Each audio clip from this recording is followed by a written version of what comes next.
Mesdames, Messieurs, je vous remercie d'être présents aussi nombreux. Donc c'est une bonne nouvelle. Je sors de la préfecture, la liste de Lille vient d'être déposée et acceptée. Par conséquent, il y aura bien à Lille une liste. Rassemblement Bleu Marine, Front National, non seulement à Lille, mais aussi à l'Homme, grâce à Nathalie, et à LM, grâce à Jean-Rémy Duménil, qui est lui-même en préfecture actuellement pour obtenir l'attestation définitive. Donc, à la différence de ce qui s'était passé il y a 6 ans, nous avons cette fois-ci des listes dans les 3 communes associées. C'était d'une certaine manière une gageure, c'était une chose qui n'était pas évidente. J'ai eu des gens excellents autour de moi, des gens courageux, des gens qui se sont démenés depuis des mois et qui ont permis à ce que cette liste soit présentée avec des candidats dont je vais vous présenter les premiers, pas la totalité, beaucoup de travail aujourd'hui, on est en milieu de semaine, mais je pense de très bons candidats qui seront à même d'exercer toutes les compétences nécessaires dans cette grande ville. Dans cette grande ville dont je rappelle, c'était aujourd'hui dans Capitale. Lille fait partie des villes les plus endettées de France. À ma gauche, Françoise Colzat, qui sera deuxième de liste. Françoise qui est née ici à Lille, qui a fait toute sa scolarité, son éducation, qui est allée à la fac ici sur Lille, et qui, depuis de très nombreuses années, milite au Front National. C'est même une histoire de famille, puisque sa maman, son père militaient déjà au début des années 80. On se transmet le flambeau en famille. Voilà, de génération en génération. C'est la tradition. Le troisième de liste, Éric Catelin, dont j'avais eu le plaisir de faire une conférence de presse la semaine dernière, avec sa maman d'ailleurs, qui se trouve parmi nous, et Danielle, qui figurera elle aussi sur la liste. Éric Catelin, avocat, Lomois, et Lillois aussi, au barreau, à la défense des plus petits, à la défense des mal logés, à la défense des personnes qui n'ont pas les moyens d'être défendues dans ce pays. Voilà, c'est la belle mission d'Éric. Il sera donc à nos côtés en 3e position. 4e position, Nathalie, à l'Homme, tête de liste, ma colistier en conseil régional, commercial, dans le textile. Voilà, dans le textile, elle sera tête de liste à l'Homme et en 4e position sur la liste de Lille. En 5e position, Jacques Danzin. Jacques Danzin est un fonctionnaire des collectivités territoriales. Il a travaillé dans quasiment toutes les collectivités ici de la métropole et il est aujourd'hui responsable du service secours incendie du département. En 6e position, Valérie Talpard, chef d'entreprise, bien implantée dans le milieu économique lillois et métropolitain, et qui va nous apporter et ses compétences, son expérience, sa vitalité dans la bataille. La conférence de presse aujourd'hui traitera essentiellement du problème économique et de la gestion financière de la ville de Lille. En 7e position, Jean-Pierre Etienne. Jean-Pierre Etienne, la cheville ouvrière de la campagne. C'est mon responsable opération depuis le début de cette campagne. Jean-Pierre est un officier supérieur en retraite et des pompiers. Il a fait toute sa carrière au service de ses concitoyens dans des situations périlleuses. N'est-ce pas, Jean-Pierre? Parfois, oui. Parfois, voilà. Et donc, il va mettre toute son expérience et toute sa volonté justement dans la bataille électorale. Et j'espère, à travers les municipales, et si Dieu le veut, à la tête des municipales. Enfin, en 8e position, Isabelle Dujardin. Isabelle Dujardin, que je connais depuis plus de 25 ans, puisqu'on a commencé à militer au Front National de la Jeunesse ici, au début des années 80. C'est une militante de la première heure, elle est toujours là présente. Active sur le terrain, elle n'a pas son pareil pour parler. Elle a plusieurs cordes à son quart, outre qu'elle parle plusieurs langues. Elle a été chef d'entreprise et elle enseigne actuellement. On peut présenter aussi Cédric Mouflard, Alors, qui est ici. je ne vais pas présenter tout le monde, mais Cédric est parmi nous, il travaille lui dans l'audiovisuel. Vincent est là, Jacques Piédou a travaillé avec les collectivités territoriales, avec la région en particulier dans la formation, il a été chef d'entreprise. Je pense que tu as fait l'ESC ou c'est ça, l'ESC, voilà. J'ai des personnes aussi extraordinaires que d'Assonville, Denis, administrateur à l'EMACH, qui est l'ardent défenseur justement des personnes oubliées des l'EMACH en face du conseil d'administration. J'ai des Lomois, j'ai des Lillois comme Serge et comme bien d'autres ici dans cette salle. Aujourd'hui, je vous ai invité justement parce qu'on vient de clore cette liste, on vient de les déposer, et donc on est dans la phase de la présentation du projet. Je voudrais quand même rappeler qu'on est dans un contexte bien particulier. On a ici à Lille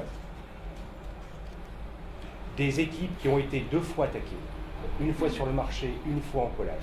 Et donc il existe dans cette campagne des menaces, des tensions qui n'existaient pas aux dernières élections et qui, je crois, manifestent très clairement que nos adversaires, et en particulier la gauche, ont extrêmement peur de la présence des listes du Front National partout dans la métropole. J'ajoute que la quasi-totalité pour l'instant des listes que j'ai présentées, c'est-à-dire les 18 listes, ont tous pratiquement déposé ou sont en instance de le faire. Donc j'espère, je croise les doigts qu'on fera sans faute et qu'on présentera 18 listes sur 18 investies, ce qui permettra à peu près 600 000 habitants de la communauté urbaine de Lille de pouvoir voter pour le Rassemblement Bleu Marine, pour le Front National. Même Roubaix, Jean-Pierre est là, il vient de déposer lui aussi certains documents à la préfecture. Même Roubaix, qui semblait difficile à réaliser, a été fait avant Lille. Donc félicitons Jean-Pierre, qui a mis tout son entrain, tout son courage dans cette bataille. Je reviens au contexte. Et Sylvie, à Marc-en-Barœul, la première, mais enfin... Stéphane, lui aussi, a déposé. Enfin, je ne vais pas faire le tour, mais à Roubaix, c'était particulièrement difficile. À Ouascal, j'étais avec lui en préfecture, il a aussi déposé aujourd'hui. Donc, vous voyez, nous serons sur le terrain. Et cette manifestation, comme cela n'a jamais été le cas, je pense au moins depuis 1995. Et je pense qu'on va dépasser statistiquement le nombre de listes qui avaient été présentées en 1995 ici dans la métropole lilloise. 18 listes présentes ou quasiment présentes, c'est un record. Et je pense, dans le contexte actuel de crise économique grave, de crise de l'insécurité et de l'identité, les listes que nous portons et que nous représentons vont faire un score important, voire très important. Et c'est je pense, la raison essentielle de cette tension, de cette crispation de nos adversaires, ne serait-ce que sur les marchés. La gauche est tendue. Elle sait qu'elle va au-devant d'une bataille qui sera difficile. Et nous allons la mener. Elle sait d'autant plus que cette bataille est difficile que nous sommes les seuls à incarner une alternative et donc une véritable opposition. À Lille, M. Le Serre a déjà abandonné la partie. Tout le monde sait dans son équipe qu'il n'est plus le patron. Depuis l'épisode de Coq et le coup d'État interne, Jean-René Le Cerf a totalement disparu des écrans et c'est maintenant M. Pochet qui parade sur les marchés. Je lui ai d'ailleurs posé la question. Je lui ai dit, c'est vous maintenant le patron? Il m'a souri et il est allé en conciliabule pendant 20 minutes discuter avec Madame Aubry et Monsieur de Saint-Ignon au vu de tout le monde, ce qui était absolument extraordinaire. Quand je vous dis 20 minutes, c'est 20 minutes chrono. 20 minutes chrono pour probablement organiser le nouveau tour de table qui aura lieu après les élections au Conseil de la communauté urbaine de Lille. Donc monsieur Monsieur Le Cerf a disparu. D'ailleurs, il était venu parce qu'il avait été obligé de venir ici. Le coup d'État a eu lieu et par conséquent, l'UMP est en train de panser ses plaies, de rechercher son chef. Il y a une seule opposition à Lille, il y a une seule alternative, c'est celle que porte le Front National et le Rassemblement Bleu Marine. L'équipe que je présente est une équipe resserrée, une équipe de choc, une équipe de personnes compétentes. On y trouve toutes les classes sociales, toutes les compétences, aussi bien en matière privée qu'en matière publique. C'est une équipe jeune, puisque nous avons une moyenne d'âge de 50 ans, donc des femmes et des hommes mûrs, prêts à prendre les responsabilités et à inverser le cours dans lequel notre ville et la population lilloise se trouvent. Le bateau de Madame Aubry est un bateau ivre, il part à la banqueroute. Le bilan qui avait été proposé dans les colonnes d'un journal célèbre de la métropole et ce qui reste du bilan et ce qui reste de Madame Aubry. Et elle n'a que son bilan. Les résultats, on attend encore. Je me souviens, lors de la première conférence avec Jean-Marie Le Pen, j'avais parlé du taux de chômage à Lille. Le taux de chômage, à l'époque, officiellement, on peut peut-être fermer maintenant, le taux de chômage, à l'époque, dans la Voie du Nord, était de 11,5%. Et puis, à la suite d'une polémique au mois de décembre, on était remonté à 14,5%. Puis, après Noël, à 17%. Et aujourd'hui, dans le dernier bilan de la Voie du Nord sur le taux de chômage à Lille, on est à plus de 20%. Plus de 20%. Ce qui montre, je pense, je pense que c'est le plus grand échec que peut connaître Martine Aubry, avec les prétentions, avec la situation de Lille. Lille, il faut le savoir, est au cœur de la zone économique la plus riche du monde. Et au cœur de cette zone, on arrive à avoir un taux de chômage de plus de 20% de la population. C'est non seulement un paradoxe, c'est un non-sens. Pendant les 4 dernières années, Madame Aubry a dépensé 300, elle a doublé la dette, la faisant passer de 189 millions à 359 millions d'euros en 4 ans, pour obtenir un résultat en matière de création d'emplois nul. N'importe quelle entreprise qui investirait, qui doublerait ses investissements pour obtenir un taux de rendement comparable à celui de Madame Aubry serait en faillite. La stratégie de Madame Aubry, qui a consisté à mettre toutes ses billes dans la culture, a été, je crois, un échec complet. Et c'est la raison pour laquelle nous proposons quelque chose de nouveau, une alternative en matière économique. Il faut reprendre totalement, je pense, les choses. Je reviens un peu sur la situation dramatique qui se passe dans notre métropole. Je reviens sur le cas Seclin. Je ne sais pas si vous allez en parler, M. Belaïd, ou si la Voix du Nord va en parler. Mais il y a quelque chose à Seclin. Il y a quelque chose de pourri au royaume de Seclin. Notre candidat qui avait sa liste vendredi et qui est allé la déposer en mairie pour obtenir des attestations a dû attendre plus de 48 heures avant d'obtenir les attestations. Et depuis, il fait l'objet d'attaques systématiques, de pressions inconsidérées sur les personnes qui sont présentes sur la liste de notre camarade Dominique Després. Voilà les méthodes utilisées aujourd'hui. Les méthodes que l'on utilise aussi en matière de collage. Madame Aubry ne respecte même pas les lois qu'elle édicte, puisque les panneaux d'affichage qui normalement devraient être recouverts qu'à partir du 10 sont recouverts partout dans l'île. Malgré les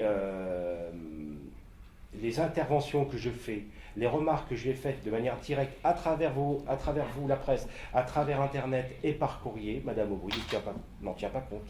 Elle fait comme si elle gouvernait cette ville, comme une reine, comme une personne qui est au-dessus des lois, au-dessus du droit. Elle peut se permettre de faire tout ce qu'elle veut et les autres n'ont juste qu'à obéir.